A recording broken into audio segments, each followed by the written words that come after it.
What's up, sports world, man? I'm one take Zaya, man. This is the WTP Sports Dudes podcast. I'm here with Robert at WTP for Life. How you doing, Rob?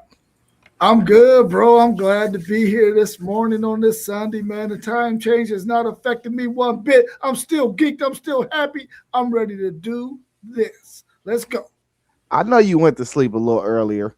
What's up, Sean? Hey, we got SEC Sean in the building. How you doing, man? Well, the time change got me, but I'm I'm too stubborn to let the time change affect what I'm going to do for fun. It was a long night of basketball last night. Nah, facts. Where it was a whole man. Listen, I was at the barn damn near all day yesterday. I don't know how I did that. I almost fell asleep in them bleachers. Hey, but y'all know what it is, man. We got all the channels down there scrolling at the bottom, man. It don't cost you a thing to subscribe, man. It helps out the channel, man. Just follow everybody down there, or just pick your favorite one and follow. We don't care. Just hit the like button and the subscribe button. Uh, let's get right into it, fellas, man. We got women's conference championship weekend going on. So uh it's a lot going on right now. We had Texas last night. They handled Ole Miss, and South Carolina squeaking past LSU.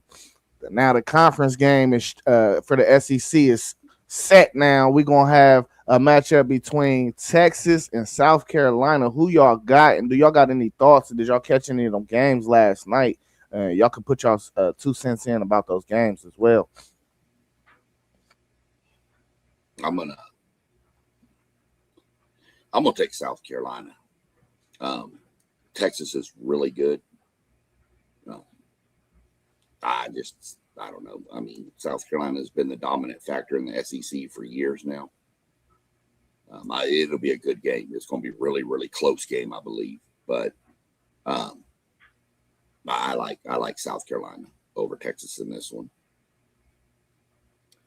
Man, this game is going to be one of those games where if Texas cannot knock down threes and they cannot play with athleticism to keep and match the South Carolina team, it's going to be a close one, but they're going to probably end up losing. They got to make sure they get Maddie Booker off quickly, early, give her touches. They got to slow the pace of the game down to the point where they could make South Carolina play a half court style of play. Don't let them get up and down the court, and they can be in it. I think the biggest key for Texas in this game, outside of Maddie Booker getting off, is Rory Harmon has got to be able to play good, solid defense on Floje Johnson. Is that her name? Flage, yeah. Flage. She got to play good, solid defense on her. She got to stay in front of her. She got to make it difficult. And Bria Preston got to come in and spell Harmon at times and do the same thing. They got to be able to keep Johnson from doing whatever she wants to do. And they got to keep that other young lady off the boards because she killed them the last time they played. She was getting a bunch of offensive rebounds and just out hustling Texas all day. But if Texas can do that and make this a half court game, they could be in it down the stretch and possibly win it. I think South Carolina is going to win this game over my Texas Lady Horns, but I think it's going to be a really good matchup. And Texas can win it though, but they got to do those things in order to be able to be in this game. Man, listen, man. I don't see Texas being able to hang with South Carolina. Not by the way the South Carolina's front court played yesterday.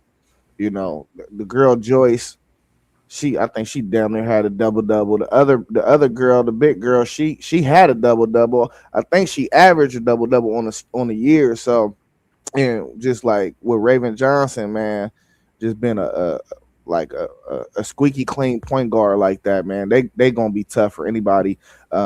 I think that's the one team that I could see actually getting the UConn girls. Um, just because I just think their whole first five It's just balanced. It's just all the way balanced to me. All right, we had over in the Big Ten, UCLA. They handled Iowa, and UCLA and Iowa handled Ohio State and Michigan respectfully to set up a showdown for the Big Ten championship. Who you got?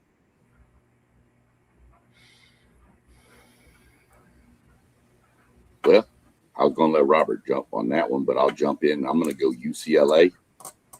I saw a thing last night. I didn't watch any of the women's games, of course, but I did see a thing scrolling across that UCLA's on like a 24 game winning streak.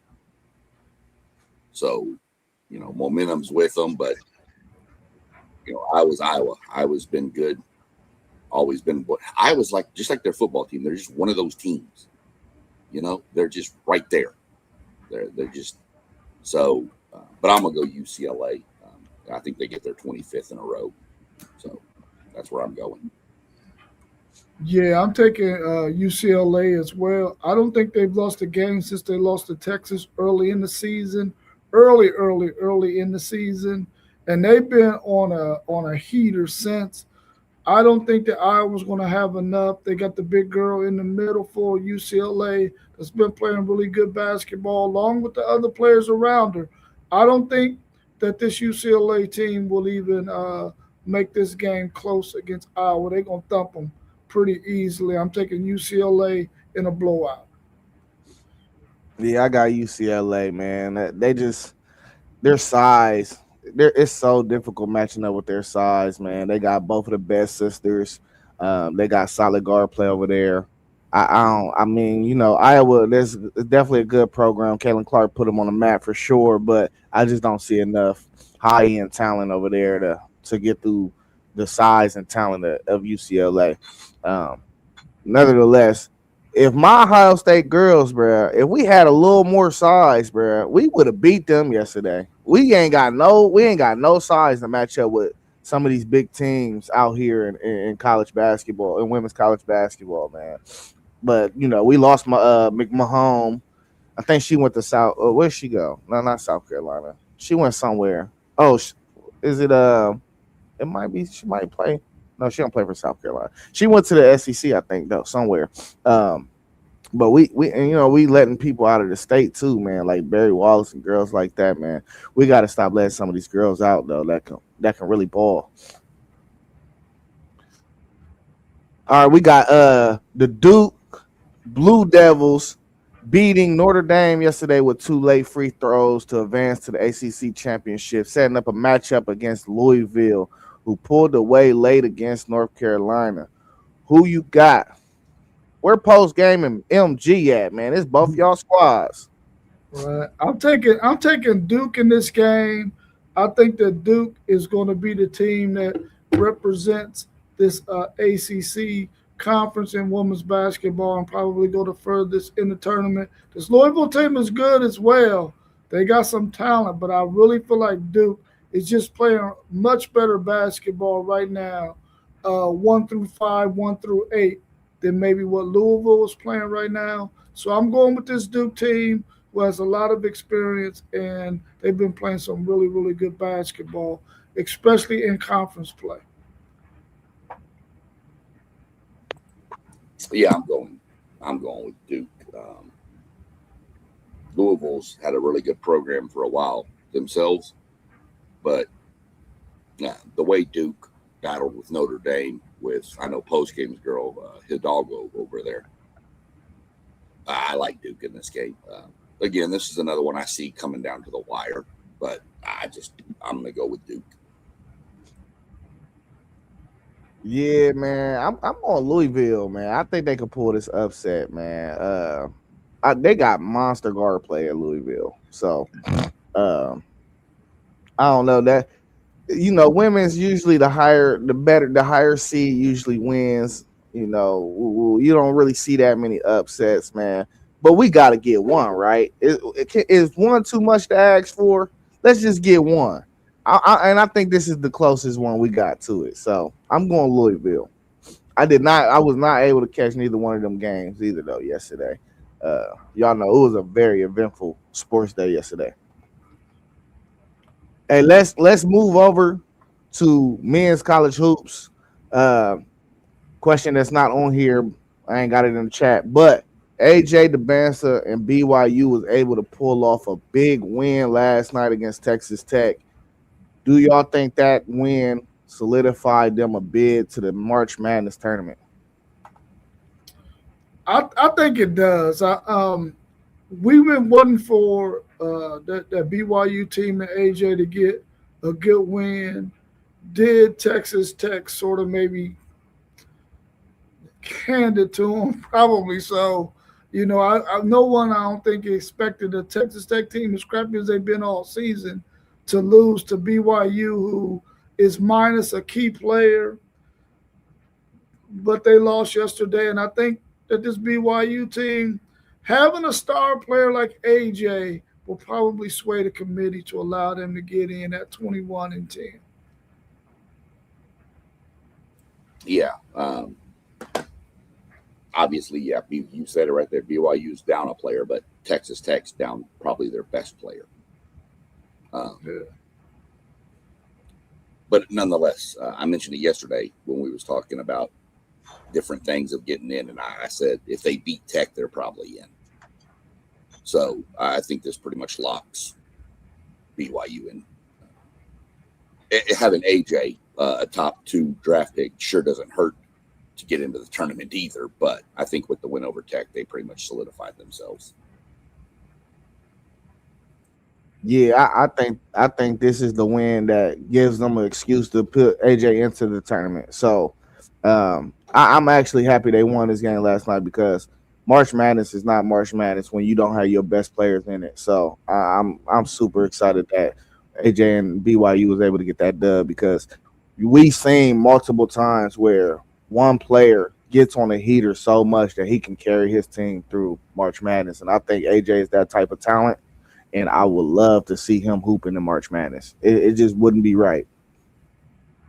Yeah, and they'll probably get a first round matchup where the game will be a really, really tight game, but then you'll get to see the star step out there and will his team to a win, man, by taking over the game down the stretch. And that's what you want to see during March Madness is star players having the opportunity to show why they're stars. Right. And don't be surprised if they lose first round or whatever in the tournament, the conference tournament. Don't be surprised if they're not in the play-in. What seeds are the play-in again? I can't remember. It changes. Not from year to year, but typically it's an 11. There's 2 11 seeds. So Yeah, two teams will play for 2 11 seeds. And then there's normally, I want to say it's a 6. Yeah, that's what I was thinking in my head. I wasn't sure though. I thought it was 2 11s, 2 11s and 2 6s. We keep moving, and I'm going to look it up real quick because Lenardi has it out there on Black Bracketology. Okay. I'll come back and then verify that. They might be nines. They might be nines, though. I think 9s are too low. I think it's 11, and there's something higher, like a 6, 7. But we'll go verify that real quick for everybody that's tuning in that has the same question, and we'll get back to them. Yeah. Hey, yesterday, man, Darius Acuff sat. Arkansas was still able to get a dub.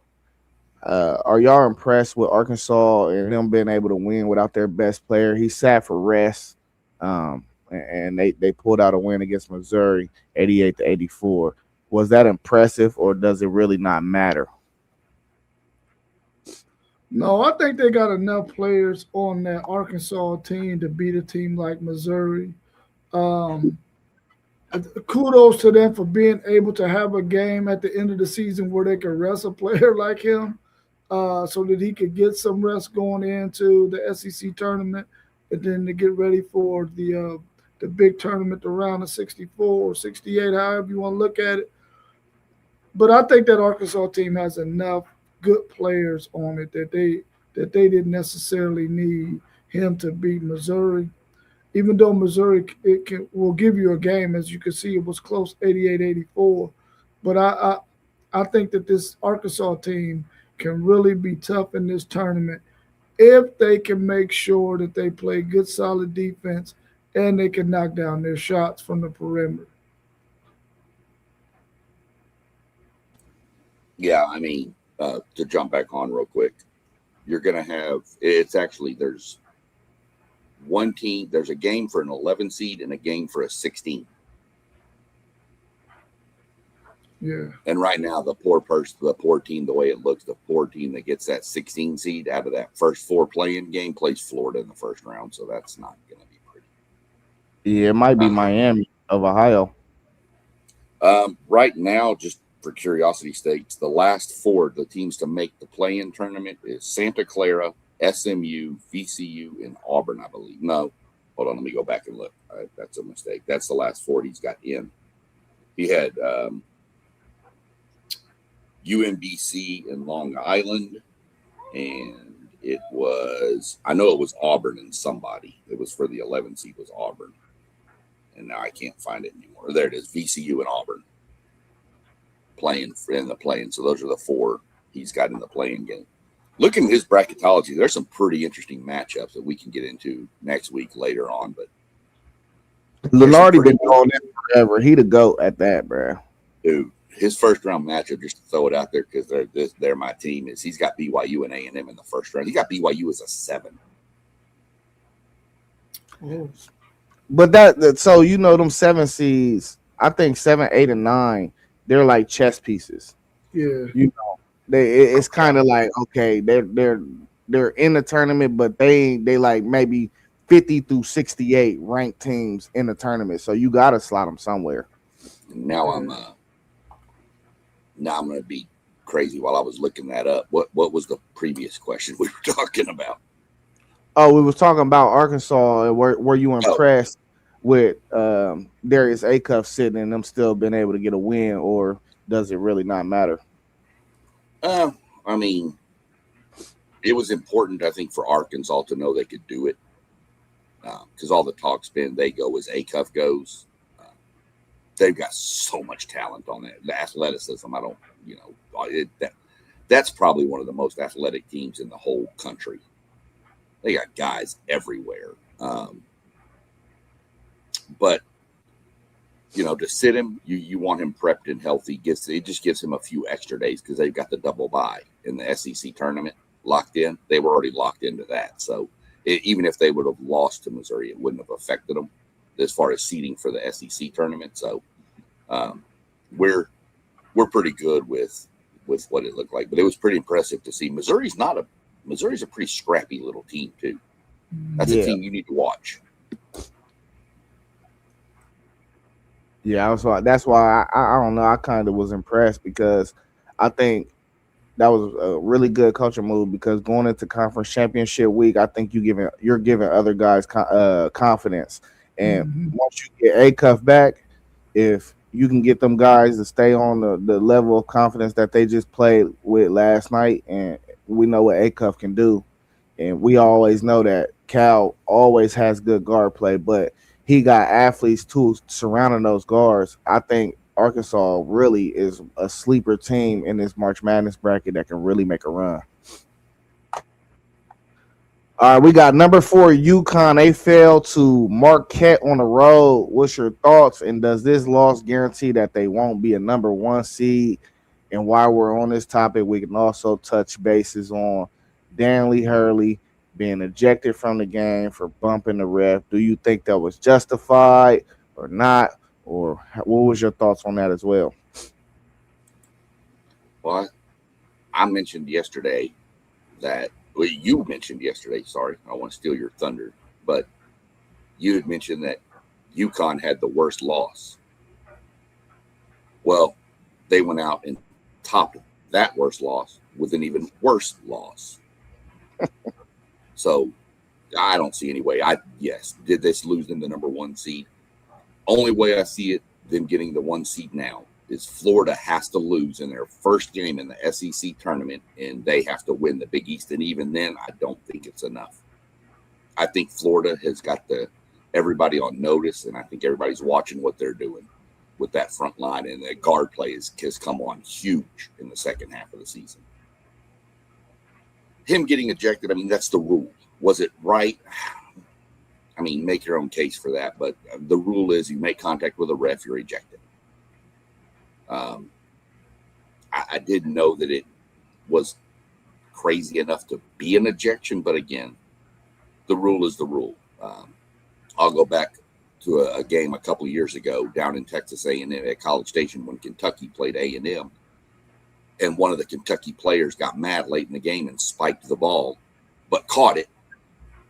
And the ref teed him up and gave A&M the ball and the thing, and A&M wound up winning the game by like 2. Kind of controversial, but, the rules are the rules. You got to stick with them. Yeah, there was a time during this season, man, where I felt like UConn would be one of those number one seeds, and then they sort of started playing a little bit below their standard. And in this game, they did that as well. This was a golden opportunity for UConn to let the committee know, listen, we deserve to get that last number one seed. You cannot go out and not beat Marquette in this game. And Marquette, I believe, led maybe from start to finish in this game, even though UConn made some runs and made it close during spurts where they got it, under 5, I believe it was. You can't lose this game.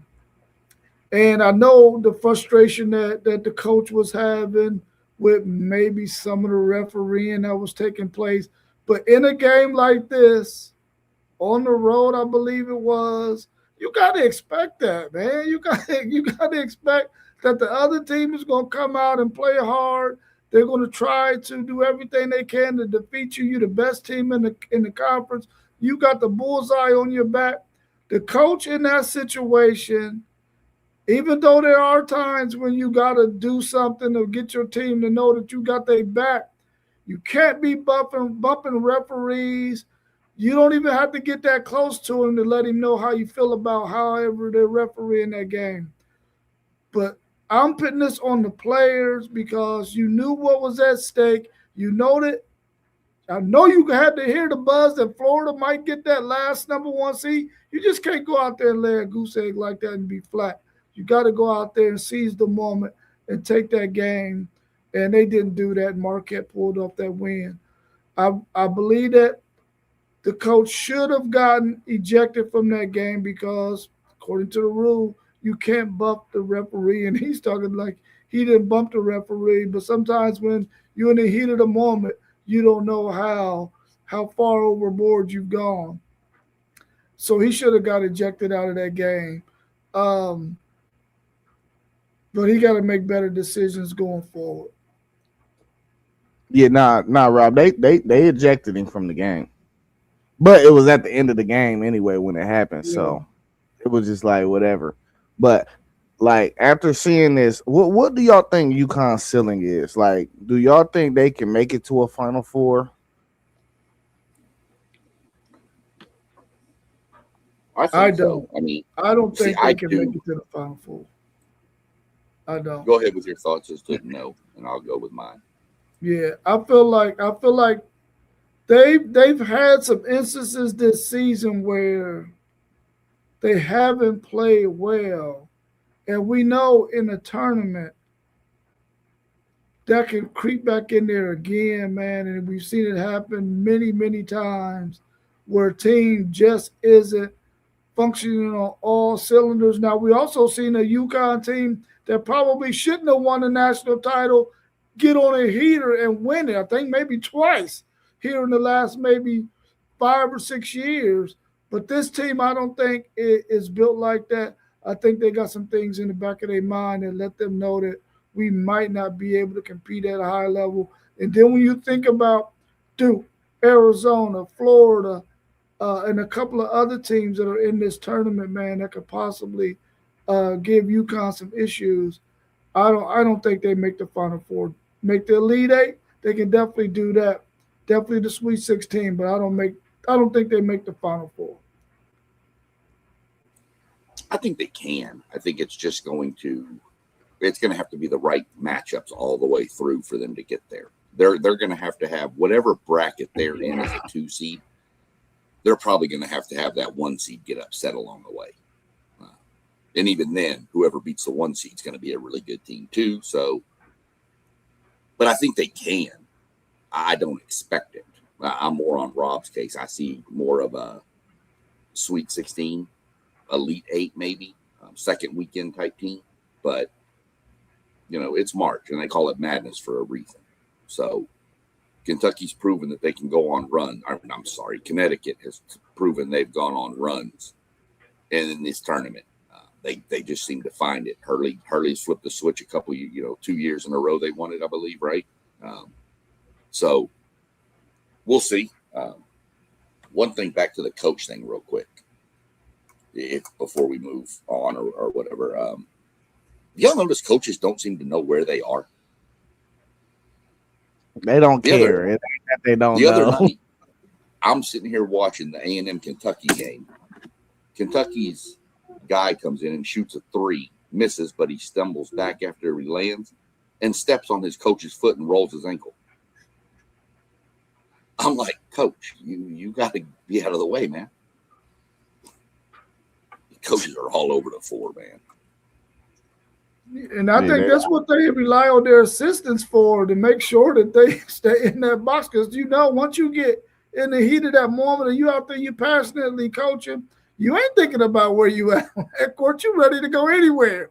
So they need an assistant coach or somebody to make sure, hey, coach, you got to stay in that box, something to that nature, man, to make sure that the coach ain't all over the place. Because I'm quite sure if any of us was coaching in the heat of the moment, all the enthusiasm of the game, and you passionate about what you're doing, you'll be all over that court, baby.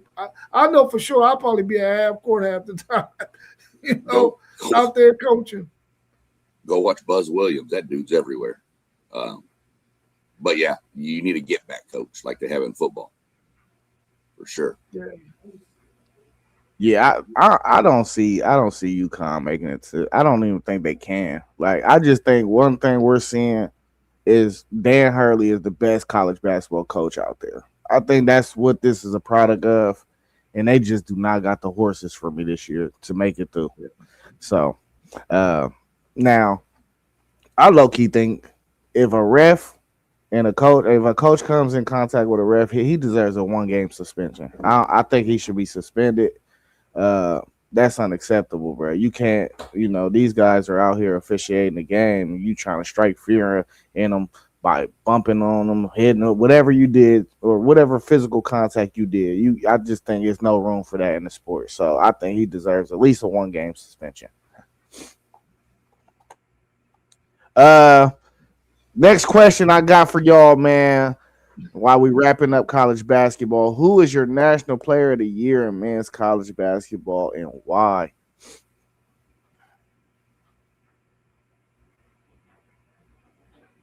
I'm gonna have to go with the Boozer kid. I feel like what he's been able to do for this Duke team, he's really been their glue, rebounding, scoring, passing. And there was a time when Duke was looking like they might have some issues in some games, and this guy just sort of like put them on his back and carried them. I know there's a lot of other really, really good players out there, but I feel like this guy has kept Duke up at the top of the rankings all season, and it's pretty much been him controlling that team and keeping them playing really good basketball all season. They won a really good matchup against Michigan a couple of weeks ago. Even though the ACC isn't as tough as the Big Ten, the Big 12, and the SEC, I think he's done what he needed to do to win this award. So I'm gonna go with Boozer out of Duke. Yeah, that's probably the right choice. I think AJ, the way their season kind of has trailed off, has kind of hurt himself a little bit. He didn't do anything wrong, but I just, when you look at the whole picture, Patterson, whatever, from Kansas, I don't think you can give it to somebody who just checks out and misses games left and right for questionable issues. My sleeper for player of the year is coming out of Florida, and it's that Tyler Hawk or Hal or whatever that dude is. He's a sleeper pick. If Rob's going to go Boozer, I'm going to go with him just because that he is been just balling for the past couple of months. And, he sat out against Mississippi State. Call it load management if you want, but it was Mississippi State, and Florida knew they were going to trash them, and they did. So he got a little bit of a rest, but Boozer's probably the right pick. But I just threw somebody else's name out there to throw a little spice to it. Yeah, I don't think you can go wrong with Boozer, man. But I'm sorry, bro. I gotta go Darius A. Cuff, bro. I got to, bro. I just don't think they will be the team that they are right now without him. They just wouldn't. I think Duke got so many talented guys that's probably not even seeing the floor that's 4 and 5 star prospects that they'll figure out a way to be relevant. And I just don't see Arkansas being relevant without Darius A. Cuff. So I would say when I'm weighing in on the MVP, who gives your team the most impact? Like, why are you here? You're here because you have Darius A. Cuff. And I don't know. I love Boozer though. Don't get it wrong. He's a walking 20-10 in college basketball. You're probably not going to stop him unless he get in foul trouble. Um, and you can't go wrong with him either. I think it's a few guys that you can actually give it to that and you wouldn't be wrong about it. So shout out to Booz though, man. He's a good college basketball player. I'm still, the jury is still out on him in the NBA, bro. I'm still not a believer that he gonna pan out. He remind me too much of Tyler Hansbrough. I'm sorry, Melissa. That's probably a pretty good comp. Seriously, he reminds me so much of him, bro. And Acuff, I think Acuff's going to be a monster at the next level. Yeah, I mean, when you look at his game in comparison to how they play in the NBA, it really doesn't look like it. He's going to have to change some things about his game, in my opinion. It doesn't really translate to what you see happening in the NBA right now. But I mean, I'm quite sure he could get that skill set. It's just probably going to take him, a couple of games to figure it out what he needs to do. But I mean, you can always lean back on the fact that you can rebound the ball well, and you can always get some offensive rebounds to get you some second shots. But I tend to agree with you. One take Zaya that what I've seen from him so far just doesn't look like it fits in the NBA style of play right now. But he can also correct that at some point. Yes, sir. Hey, let's move over. Let's pivot to the NBA. We got about 20 games until playoff time. Who do y'all see coming out of the East and Western conferences? I'm going in the East. I'm going Boston. I know Detroit's, on top and great, but with Tatum back and the way I don't see Boston losing the East. I've been on Oklahoma City all year, saying they're probably the best of the best. You got to beat them to go. I'm pivoting to San Antonio. I think San Antonio wins the West, and I think you get a San Antonio Boston finals. Yeah. Oh man, I want to say Boston. Now that we see that Tatum is back and he's probably in these next 20 or so games, is probably going to really get his legs up under him, and they're going to be a really tough out. I really want to see what Joel Embiid looks like once he's back out there on the court playing like he was playing before he took this little injury timeout to see if maybe these Philadelphia 76ers can probably dethrone Boston.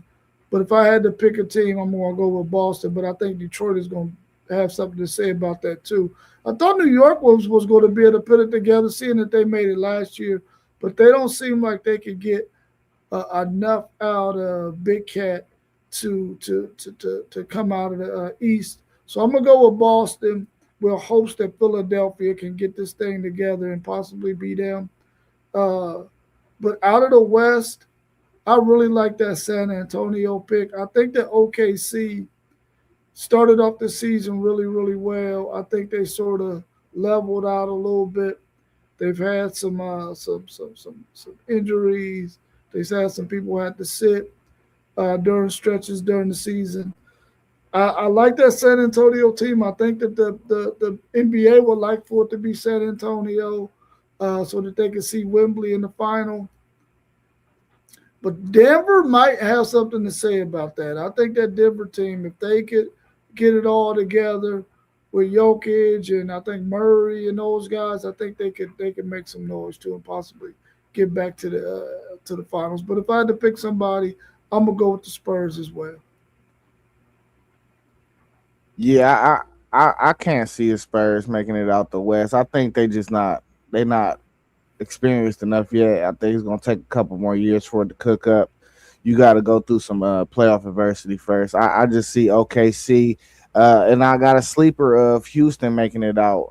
I like this Houston team. If they have Fred Van Vliet, I think they will be a lock for the finals down there. But losing that point guard definitely hurt them. But I like that Reed Shepard been coming along, man. They got a lot of length on that team too. That's one of the biggest teams in the NBA.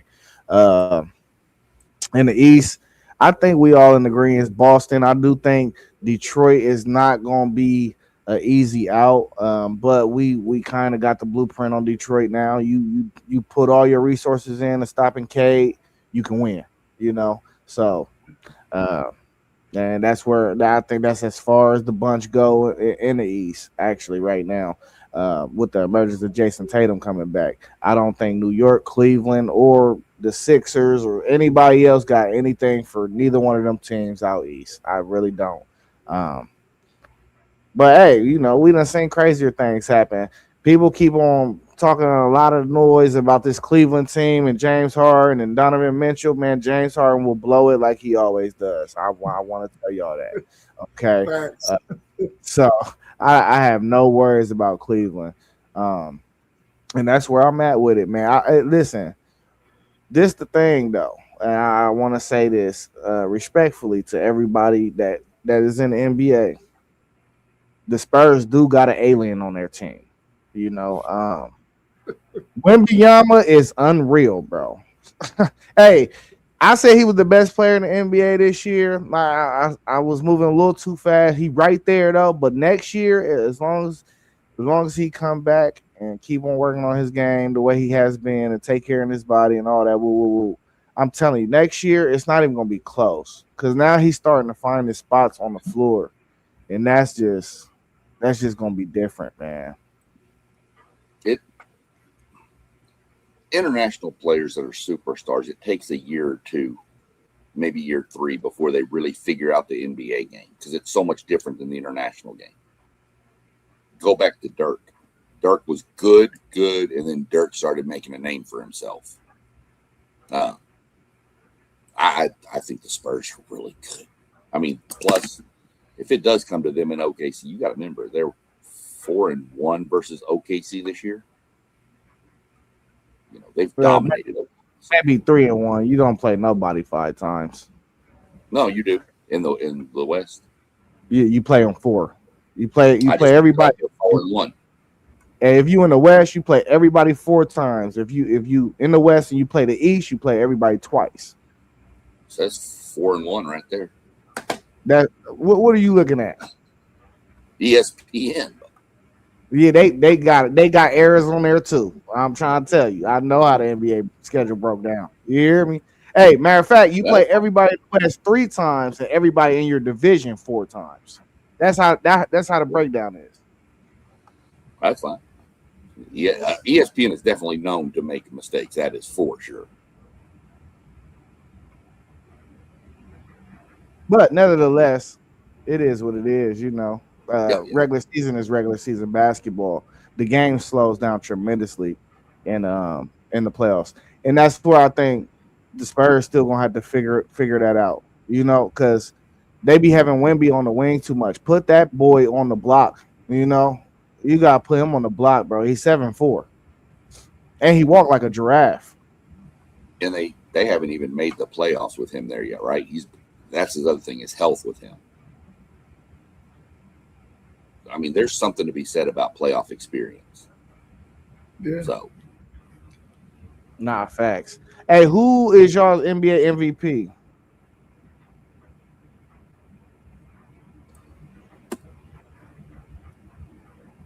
I haven't watched enough to give you a name. So I'm gonna defer to you two on that one because I just have not watched enough NBA basketball to pick a guy. There's a yeah, lot of guys out there. yeah, there's a lot. Cunningham's on there, and Wimby might be on there. Shea's on there. Um, I just, I'm going to go with the old standby, and I'm going to go with the Joker. I don't know how you can. That man is a walking triple double every game. I'm just going to go with the old has been standby. But it wouldn't surprise me if it was Cunningham from Detroit. But if I'm voting, I'm probably going the Joker. Yeah. I think people gonna get voters fatigue with Joker, man. He averaged a triple double, and we just act like it's normal. You know, Right. like he should win it, but I do not think he's gonna win it. Uh, I think K really deserves the MVP. When is the last time Detroit been good? Like they're here because of him. They're the one seed. Like we're not talking about just no regular. They're the one seed, bro, and he's playing in Detroit, bro. And they ain't been good in 20 some years. Almost 20 years. So I think he deserves consideration. You could make an argument for a lot of people though. Shea is there, Luca is there. Luca's fighting for the scoring title right now. Um, Wemby is right there for me. I don't know if he qualified with how Mountain Games played, but then again, I think the best player in the NBA is Edwards. So I think the award should go to the best player for real. So I don't know, man. It's tricky. I hate to be a voter this year, because it's just too many ways you can go. But I think Player of the Year, MVP, same type thing. You don't you have to take in consideration who they play for and where. I would look at it as where would they be without him? That's how you Detroit post would it. have the number one pick. Without Cade Cunningham, Detroit is terrible. I don't want to say terrible, but they're not what they are. That's for sure. Now you could say terrible. I think they'd be in the top 14, and then I think they'd be a lottery pick. I mean, Yeah. so to Wow. you go with Cunningham. But I just think that I still just think that people are going to give it to Joker over there. I just don't. I don't know that he necessarily deserves it over somebody like a Cunningham. I don't. Does Luka qualify for it, or does he miss too many games? They ain't missed that much time. They only missed like 7, 8 games this year, maybe Okay, 9. that seemed like he missed good. more than that. Okay, Yeah, he good. so yeah, to me, you want to look at it that way, you've got to go Cunningham. You just have to. You got to go Cade. But I just don't think they're going to. Yeah. Hey, y'all got anything else to add to the NBA before we move over? Real quick, Adios. there was a thing that came out yesterday. I've got to do some more research on this, but this is something I'm going to look into. There's some battle going on between the Dallas Stars lawyers and the Dallas Mavericks. Battle about what? Oh, you said you got to read into it. Yeah, well, I know the Stars came out and said something. It's something to do with Dallas is looking for a new arena before the lease runs out on American Airlines, where them and the Stars both play. And the Stars lawyers came out and they were like, "Yeah, we've been in discussions with the Las Vegas Mavericks. Dallas Mavericks."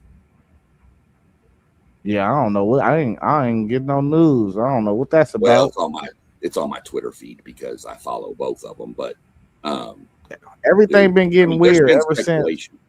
There's been Yeah, speculation that these owners are going to move them to Vegas, but now there's talk of Vegas potentially getting an expansion team, so that would shut that down. But now the rumor is that if that happens and they get an expansion team, the owners of the Mavericks are going to sell and go be the owners of the Las Vegas team, which I'd be happy with because I hate this ownership team.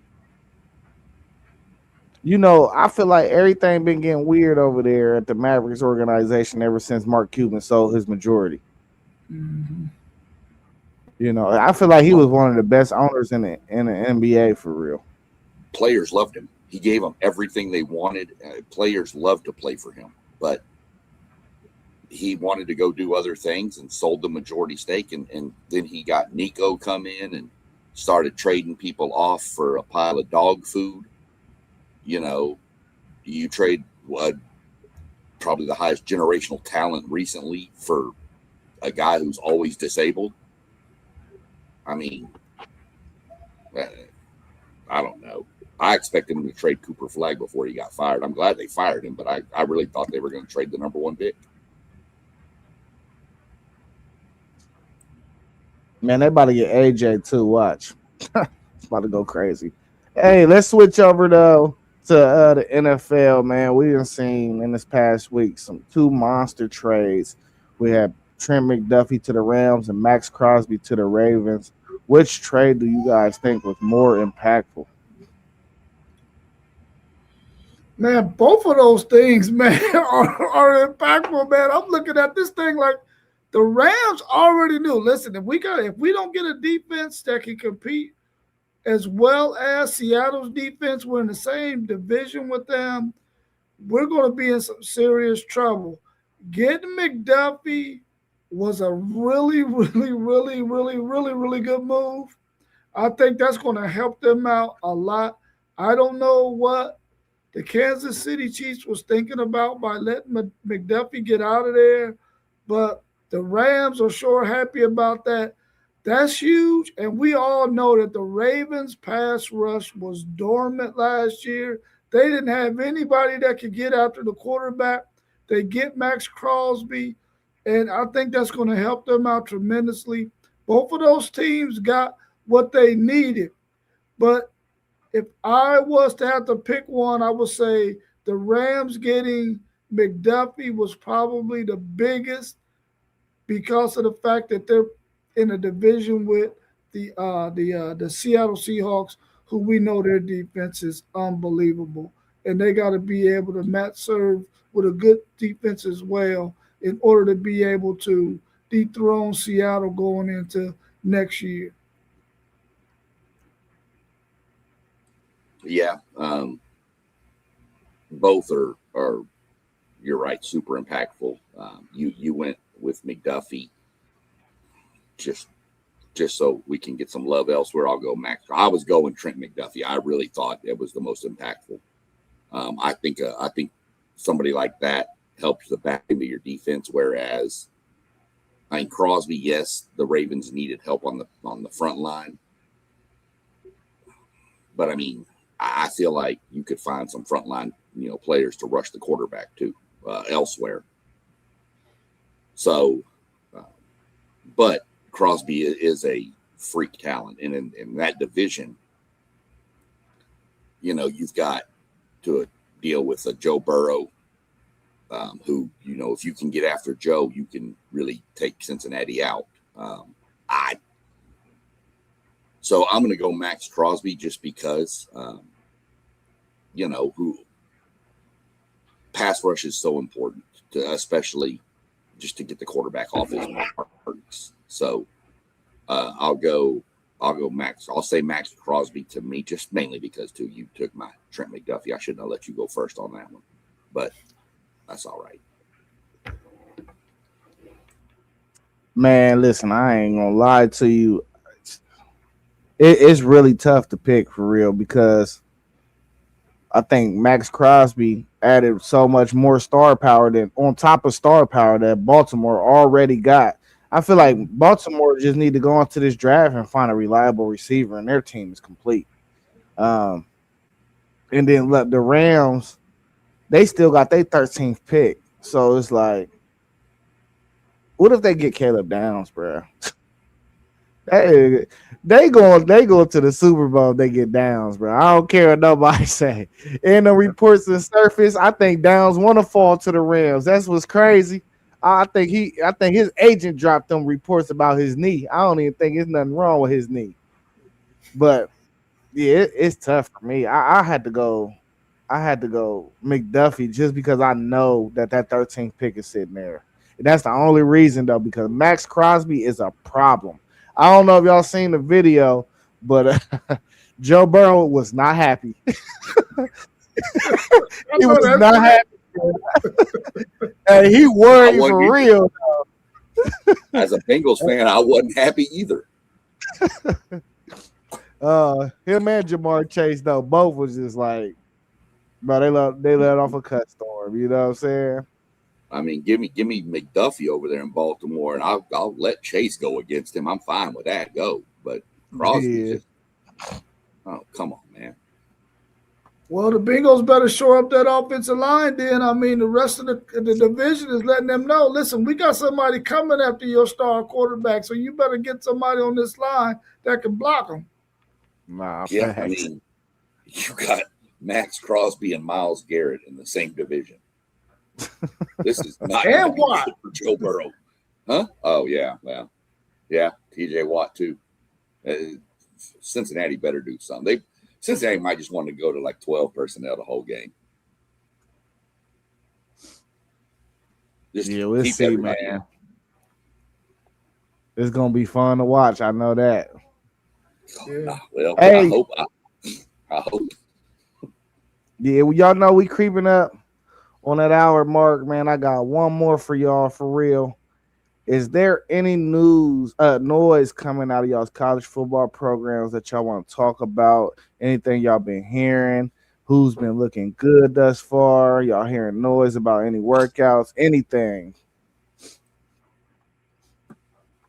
Um, I've had a few A&M things pop up. A few of the transfers, uh, the kid from what was it, Northwestern, Antho Saka or whatever, and a few others of the defensive transfers. More is what I've heard have come in and just started putting they calling the young kids in and telling them, "No, we got to work. We got to." And they're taking a leadership role and they're brand new there. Uh, so I'm kind of excited about that. They seem to be, they're bought in obviously to the system, or they wouldn't have transferred there. So I like what I'm hearing with the young kids coming in, and you know the new kids coming in and taking some kids that are there but are younger and telling them, let's get to work. Let's start building chemistry on the defensive side. Because I think we can all agree, if you look at A&M last year, besides Reed's turnovers late in the season, the defense were stopping the run was the big problem. And these guys, I have heard about that.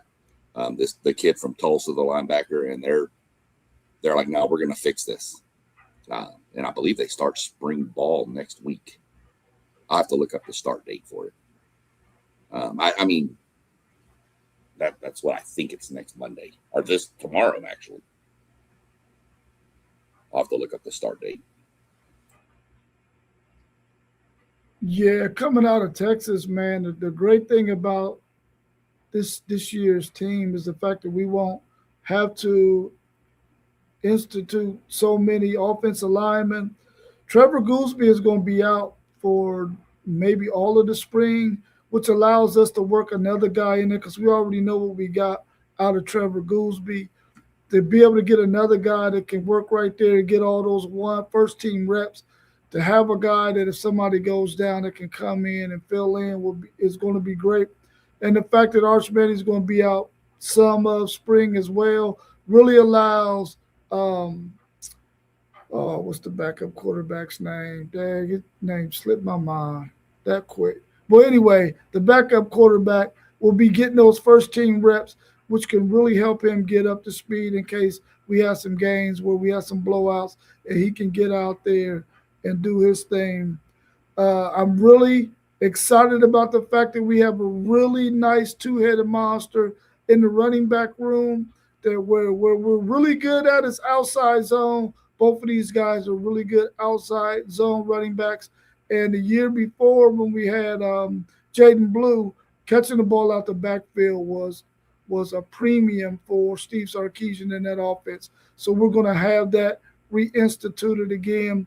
And we got a really, really good inline tight end that we got out of Michigan State that's going to really help us with the run game as well. I'm excited about what Texas is going to look like. They did really, really well in the portal, defensively, offensively, and I think we're going to be in for a really, really good treat. The thing that scares me though is the fact that schedule that we have, and we got 9 straight. I think it might be 9 straight games, 8 or 9 straight games where we don't get no break, and I don't like the way that feels. But outside of that, I think Texas is destined to have a really, really good season this season. Y'all heard him, people. He's scared of September 12th. Y'all heard him. He said he's afraid of that schedule on September 12th. Nah, man. Well, listen. Last year, that might be what cost us. We probably shouldn't have played that game. We probably should have scheduled Mount Vernon University. Man, y'all are the Texas University, bro. No, like no. Play everybody. Play Play anybody. everybody. That's right. That's right. Yeah. Hey, Yeah, but it is 8 straight games. By the way, you go 8 straight. Yeah. You go for 4, then a bye, and then you just play. Yeah. yeah, they gonna have to manage some of them guys in some of them games that they feel like they're gonna win easily. Though, is there any easy games in that eight? Uh, Oh yeah, let me. yeah. There are. Yeah, I think they have. I think they have one. Yeah, You know, a lot of the SEC schools still have that one kind of week, but there's just no like. Um, some of them have it all at the beginning of the season, and I can't get to their schedule right now, but some have that one mixed in. I think like A&M only plays 2 at the beginning of the season. I think Texas does too. I think y'all have a weaker game in the middle down there in that 8-game stretch because I think y'all have Ohio State, whereas we have Arizona State in the first like 3 games. Mm-hmm. So I'd have to go look, but I think y'all have a game in the middle of the season that's kind of a weaker. I could be wrong. It could be 8 straight SEC for y'all. Well, we only got 4 road games, so that's what's so spectacular about the fact that we got that 8-game stretch. We only got 4. We only got 4 road games. yeah. Y'all only leave the state of Texas 3 times. Yeah. It don't matter. They can lose in Texas.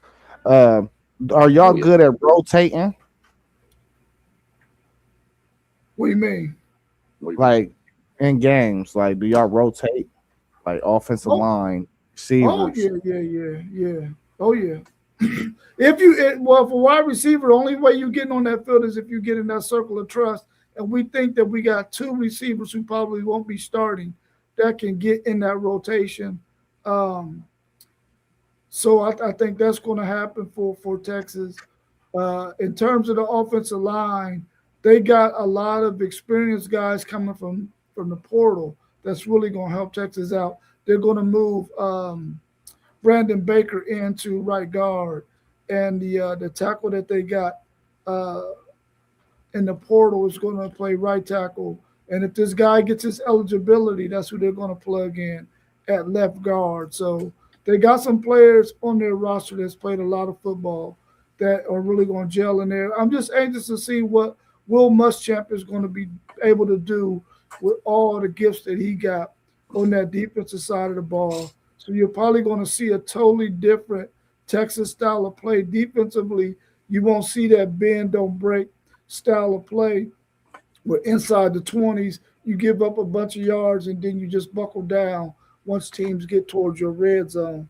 You won't see our defensive backs playing off on 3rd and 6 playing off 10 yards. You're not going to see that with this Will Muschamp defense. You're going to see a lot more man to man, and the players that we have at the defensive back position are more man to man coverage guys. So you're going to see Texas really be a lot more multiple defensively than what you saw up under PK. Yeah, I was asking you that because we don't rotate at all, and I'm about sick of it. Yeah. The only noise I got for real, both of my running backs is gonna be out for spring. Bo Jackson, Isaiah West, some of our top two guys, but that's actually a good thing in disguise for me. Maybe we can find a third or fourth guy in that room. See what Legend Bay got or something, figure out how to use him. Uh, and they thinking that this receiver room is going to be better than last year. We're going to see about that, man. The jury's out. Um, and that's it, man. That's all I got, man. I'm just waiting for football, college football, to really get into the thick of things because we've been abandoning my baby. That's my baby. College football is my baby, and we've been abandoning it. So I thought I'd throw a college football question out here. You feel me? Oh, yeah, for sure. His name is KJ Lacey. That's who's going to be getting the first team reps for Texas while Arch Manning is in that boot for his foot, ankle, whatever that is I down there. need I need Arch to come back, man. I was really encouraged with what I seen at the end of last year. I need him to keep on working. Yeah. He didn't look like he was in a boot last night at the Texas basketball game. Well, he probably didn't wear like, it to that game. He looked like he was in some cowboy kind boots. of boot for his foot. Yeah. And why you blowing up his spot, Sean? I got to. He's in mourning today after that loss to Oklahoma. Yeah, can't win them all. Every now and then, you got to let your rival get a win in so that they can still feel like they got something to live for. Jeez. All right, man. Y'all got anything else to add? Blue Jackets lost a heartbreaker last night for the hockey fans. Lost 5-4 in a shootout.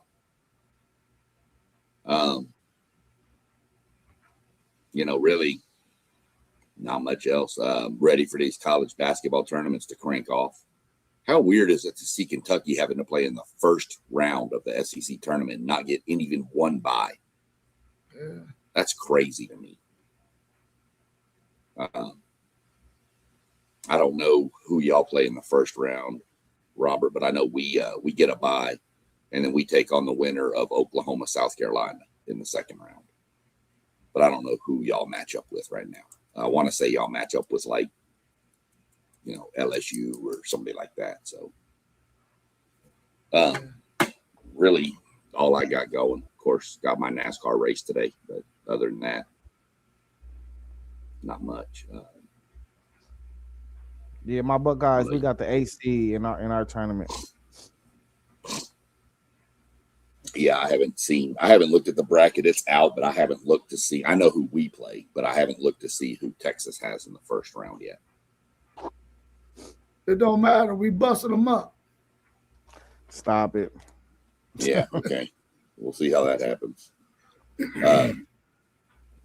Yeah, so we'll just have to see how it plays out. Like I said, I think y'all got the 10 seed or something. Let me see who y'all got.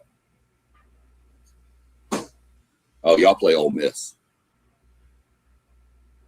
Oh, the former coach. Yep, you play Ole Miss in the first round. Yeah, bust up. And then you should I think you get Vanderbilt after that. Or, no, maybe Georgia. So I have to go look at the bracket. Going to be an interesting week. Men's college tournaments are always crazy.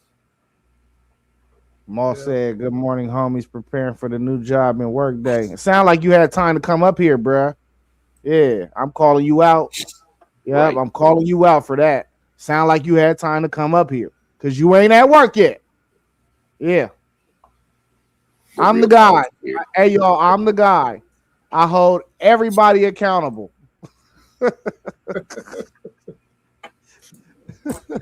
Yeah. Hey, man. Let me end it with a story real quick. Hold on, real quick, Sean. I gotta give a shout out to my guy Bruce Story, man. He definitely broke that record last night. You know what I'm saying? He's the all-time leading scorer in Ohio State history. You know what I'm saying? So we got to show him love. And that's all I got. Go ahead. Of course. Oh, I and mean, I meant to ask you about. my nephew and them, they won districts last Oh, night did it? too. So shout out to them too. Yeah. Um, yeah, that was really good. I meant to ask you about if he broke it or not. I kind of assumed he did when you said he only needed 12 points.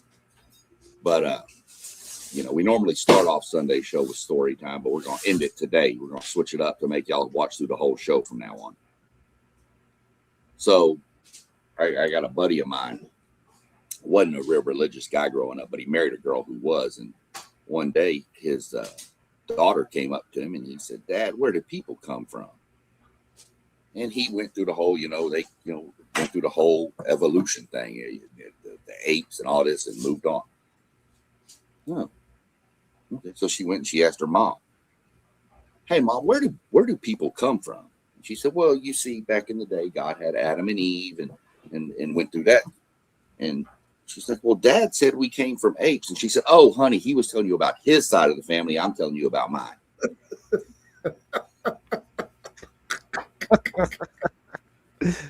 Oh man. Oh man, that's too fun. Too fun. Hey, he from the best side. You ever seen Planet of the Apes? Right. I don't think y'all want that war. You want here's a little breaking news for anybody that might be listening and tuned in. Anybody that uses Spotify. I actually have figured out a way to put our podcast on Spotify now. Man, thank God, because I couldn't figure out how to do it. Okay. You have to go. It's kind of crazy. You got to go through another site to get it on there. So I did, and I actually have 2 podcasts going on there right now. One is WTP Sports Dudes, is what you need to search for. So we can start. You got to send the links. You got to send the links to all that. I got to figure out how to. But no, I mean, if you go search it, you can find it, because I was searching it last night and found it. If you just type in WTP, then space, WTP space, sports space dudes, it pops up right there. But I'll try to start working the links in. But it is on there. I did get it on there. So I got that one running, and I got a NASCAR Talk podcast over there I'm running too. So, but yeah, I've got it on Spotify for us now. Cool.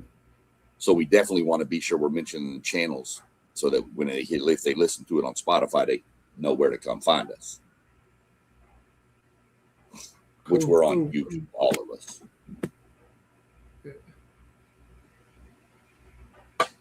So.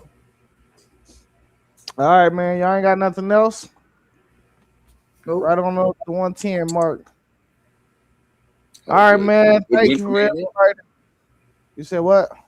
We had a good game last night between A&M and LSU. I didn't get the 3 overtime game. That was a good game. Yeah, I mean, you could have brought it up when we was in the college world, you know. We're good. I wasn't nothing to talk about. I didn't want to hurt Rob's feelings even more. He need his feelings hurt, bro. Hey, but y'all know what it is, man. This is the WTP Sports Dudes, man. I got Rob to my right, SEC Sean down at the bottom. Everybody's channels are scrolling at the bottom, man. It don't cost you a thing to hit subscribe. Turn that notification bell on if you do want daily content sent straight to your phone or your tablet or your TV or whatever you watch our podcast on. That's Talking Sports Sunday for y'all, man. We about to get up out of here. Y'all got anything else y'all want to add? Nope, we out. All right, we out. Peace.